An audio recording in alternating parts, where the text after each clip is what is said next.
දවසක් වේවා කියලා ප්‍රාර්ථනා කරනවා. අදත් මාත් එක්ක යන් මෙහි තියෙන චූටි කැලෑව කැවිතින්න. හැබැයි මේ සීසන් එක නෙවෙයි. මේ කැලෑව ඇවිදින්න සීසන් එක පටන් ගන්න ගොඩාක් වෙලාවට ජූනි ජූලි අගෝස්තු. ඉතින් මේ අවාරය. හැබැයි අවාරේ මම මේ කැලෑව ඇවිදින්න තරම් මුරණ්ඩු තීරණයක් ගත්තා. මොකද මං හරි ආසයි සුභාදාමට. ඔයාලා මගේ වීඩියෝස් බලන කට්ටිය නම් ඔයාලා දන්නවා දැනටමත් මම සුභාදාමට මොන තරම් ආදරෙයිද කියලා. ඉතින් අපි ලොකේෂන් එකට යන ගමන් කතා කරමු පොරොන්දු ගැන. ඇත්තටම අපිට පොරොන්දු දීපු ගොඩාක් මිනිස්සුන්ට පොරොන්දු රකින්න පුළුවන් වුණාද? පොඩ්ඩක් හිතලා බලන්න. අපිට පොරොන්දු දීපු හැම මිනිස්සෙක්ම ඒ පොරොන්දු ඒ විදිහටම රැක්කනම් මේ ලෝකෙ මීට වඩා ගොඩාක් ලස්සන වෙන්න තිබ්බා.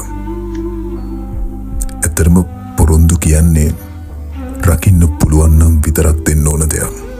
මොකද නැත්තම් ඒ පොරොන්දු නිසා සමහර මිනිස්සුන්ට මුළු ජීවිතේම වන්දි ගෙවන්න වෙනවා. මම කියන්නේ පුද්ගලික මතය පොරොන්දු රකින්න බැරි නම් පොරොන්දු නොදී ඉන්න ඕන. එහෙම නැතුව පොරොන්දු දීලා ඒ පොරොන්දු රැක ගන්න බැරුව ගියොත් සමහර පොරොන්දු නිසා සමහරුන්ගේ ජීවිත වලින් පවා වන්දි ගෙවන්න සිද්ධ වුණා. ඒක තමයි මම මේ ටික කාලෙට දැකපු දේ. මම ඔයාලටත් කියන්නේ පොරොන්දු රකින්න බැරි නම් පොරොන්දු දෙන්න එපා. පොරොන්දු ගැන කතා කරනවා නම් තව කතා කරන්න ගොඩාක් දේවල් තියෙනවා. හැබැයි කතාවෙන් මම ලොකේෂන් එකට ආවා. මං හිතුවත් වගේම කිසිම මිනිස්සෙක් පේන මායිමකවත් නැහැ අද. මොන දේ කරන්නත් කලින් කාලා ඉන්න ඕන. ඉතින් මං ගෙදරින් හදාගෙන ආපු පාම් පෙත්තා. ඔක තමයි මැප් එක. ඕක බලාගෙන පාරක් සිලෙක්ට් කරලා ඒ පාරට අදාළ අංක තියෙනවා. ඒ අංකයට අදාළ පාරෙන් හැරි තමයි යන්න ඕන. මම අවසානයේදී තීරණය කළා සීරියල් කිලර් කියන රූට් එක තෝරගන්න. අද මිනිස්සෙක් පේන මායිමකවත් නැති නිසා එක්ස්පීරියන්ස් එක මොන වගේ වෙයිද කියලා අපි බලමු. මෙහෙට මේ ටිකේ හොඳටම වහිනවා. ඒ වැස්ස නිසා සමහර තැන්වල පාර හොඳටම මඩ වෙලා.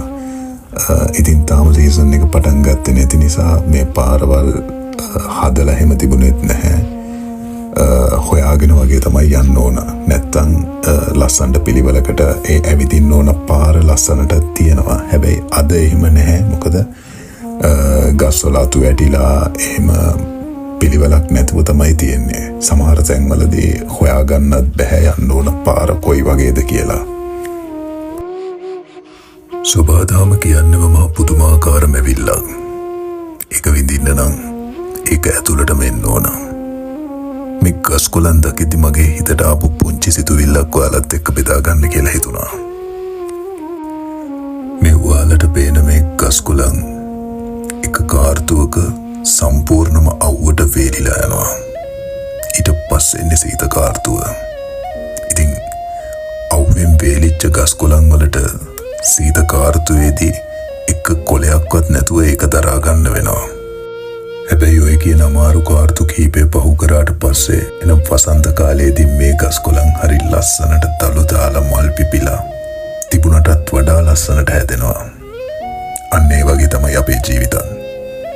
ජීවිතේ හරි අමාරු කාර්තු වෙනවා. දරා ගන්න බැරි දුක් කරදර ප්‍රශ්න. හැබැයි තදින් අල්ලන් ඉන්න ජීවිතේ එක කාර්තුවක් එනවා. ඔය හැම දෙයකටම පස්සේ හරි ලස්සන වසන්ත කාර්තුවක්. ඒක හැම ජීවිතයකටම තියෙනවා. ඉතින් එතකන් තදින් අල්ලන් ඉන්න. ඇත්තටම මේ වගේ තැනකට මෙන්න ඕන. සුභාදාම කියන්නේ කොයිතරම් ලස්සන සුන්දර ජීවිතයට අලුත් අත්දැකීම් එකතු කරන තැනක්ද කියලා අපිට තේරෙන්න. මම මෙතනට වෙලා ඉඳගෙන ඉද්දී මට කාලය යනවා තේරුණේම නැහැ. ඔය උතනින් පල්ලෙහා පේනවා හරි ඈතට වෙන්න ලස්සන ගම්මාන කීපයක්. කඳු පන්ද වලින් පට වෙච්ච හරි සුන්දර ගම්මාන කීපයක්. ඉතින් ඒ දේවල්ට බලාගෙන ඉද්දී මට වෙලාව යනවා ඇත්තටම තේරුණේ නැහැ. මම මෙතන ගොඩාක් වෙලාවක් ගත වෙලා තිබුණා. වෙලාව යනවා දැනුන්නේ නැති වුණාට රොටි දෙකක් තිබ්බා. මං ඒ දෙක කෑවා. මෙතනට වෙලා ඉඳගෙන ඒක වෙනම වයිබ් එකක්. මට දැනෙච්ච හරි අමුතු හැඟීම් කීපයක් තියෙනවා. ඒක ඔයාලට කියන්න තේරෙන්නේ නැහැ. සමහර විට වීඩියෝ එක බලද්දි ඔයාලට තේරෙන්න පුළුවන්.